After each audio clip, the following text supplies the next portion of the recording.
Shout out to Caressa Me Knight for sending me this story. Now you're looking at the haircut on this teen, this boy, and you can tell that it's that on a black boy's head. And if you didn't look at it, if I didn't title it the way that I'm going to, you wouldn't be able to tell that there's something wrong with this. Look around this region right here. That looks kind of black where it shouldn't.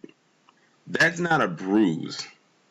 That's the outline or the coloring from a permanent magic marker. So this teen, well, this school administrator, whoever they are, decided to take it upon themselves and take a marker and fill in where the design is on this teen's head. Now, those of you who have gotten haircuts before and gotten designs in your head know that this is the part right here, this area right here is what it should look like over the entire design. Not where this dark shaded area is where it looks like it got like it was tatted. The teacher decided to take it upon themselves and scribble on there as if they were doodling something. First off, if I'm old enough, I would not allow no one near my damn head. And I don't know what it is, and I can already tell this is most likely a white teacher that did it. They have an issue with our hair. Like, they love to say that our hair is unkempt and unkept, whatever you want to call it. They always like to say that, especially designs like these, they like to say it looks like like we're part of a gang. I remember when I did a video about this little boy who had a part in his head that didn't look anything like this. It was the regular part, and they said it looked gang related. Or when black girls have their natural hair out, they say it's too distracting. What they do when it comes to these schools and what they do in the corporate world pretty much almost lines up exactly with each other. They have a problem with it, and then it's like they'll try to fix it. I've even seen one where girls have had beads cut out of their hair, like like how the Williams sisters used to wear back in the day. They would say that's too distracting. Let me go ahead and read this article. Texas, no surprise there. High school administrator has been suspended after he forced a black student to cover his hair design with a permanent marker, so they made them do it. I would have been like, oh, hell no. You just gonna have to suspend me. The case has drawn outrage in Pearland, a city south of Houston, since a post detailing the incident and featuring photos of the boy emerged on Facebook last week. The boy's hairstyle featured the letter M on the left side of his head, which is a violation of the school's dress code. See, they have to throw that part in there about violating the dress code, because then what that's going to do is it's going to send a trigger off to the people who are, let's just put it, against black folks, whether they are the colonizer or their co-colonizing cohorts, are going to line their views up with that part right there. So they always got to mention that it's a violation of the dress code.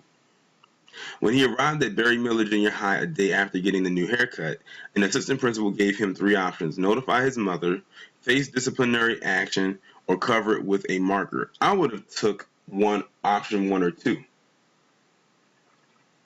Angela Washington, who appears to be his mother, wrote on the viral Facebook post that the administrator decided to color my baby design with a permanent marker and never called her to inform her of the incident. But you know what? I wonder if he strategically decided to do that so he could build a case against the assistant principal.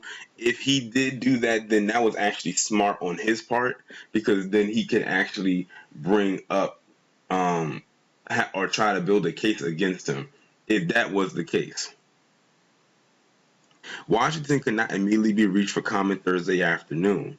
In a statement Tuesday, the Pearland Independent School District confirmed the boy's haircut violated the dress code, which states hair must be neat, clean, and well groomed. Extreme hairstyles such as carvings, mohawk spikes are not allowed. That doesn't fit the profile then. I swear, they always got some kind. No, let me keep going. The district said the administrator mishandled the case and the actions do not align with the appropriate measures for dress code violations. The assistant principal, who has not been named, was placed on administrative leave. You know what? Now I have to give kudos to this kid. At first I'm wondering why did he color this with that marker?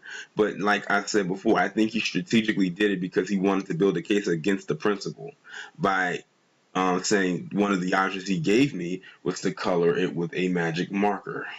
So like I said, if that was the case, then this kid is indeed smarter than what I gave him credit for. District administration has contacted the student's family to express our sincerest apology and extreme disappointment in this situation, which does not fall in line with the values of Pearland ISD. Mike Floyd, a member of the district's board of trustees, shared Washington's Facebook post and called for the assistant principal to be fired. This is unbelievably unacceptable. The culture in Pearland ISD must change and the assistant principal who did this must be fired. Washington Post has been shared more than 3,100 times. Some of the 3,800 comments on the page call for a lawsuit against the district and several described the incident as racist. For everybody sniping about the following the rules, and this is going into that narrative about the colonizer and their co-colonizing cohorts, where they like to they always like to mention the part about the dress code when it comes to black people. This is the part right here. Just because something is a rule doesn't make it right. Facebook user Marion Boranach, and I probably butchered her name, wrote, many of these schools and workplace appearance standards tend to unfairly target black or ethnic hairstyles as inappropriate and unprofessional. That's not acceptable. And there is nothing that excuses scribbling on a kid's head with a marker. Dress code violation or not, no administrator should alter my kid's appearance. Now, there's a tweet that I'm going to read, and it's coming from the mother. It says, Jules, who's the boy's name, I'm guessing, got a haircut on Tuesday with a design.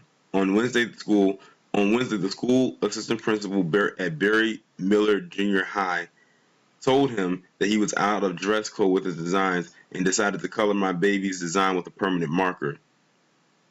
He was supposed to go to ISS or get his head colored. They did not call me at all. The first picture is the day of the incident. The pictures are yesterday, and they said it's still in his head days later. So a couple days have passed, and this damn marker has not come out of his head yet.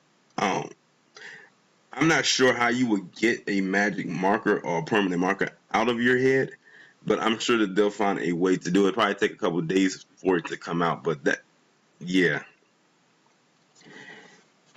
Lawsuit, firing. That's the only thing that I can really think of when it comes to an incident such as this. Point blank, period. But y'all let me know what y'all think about this down in the comments, and I'll talk to you in the next one.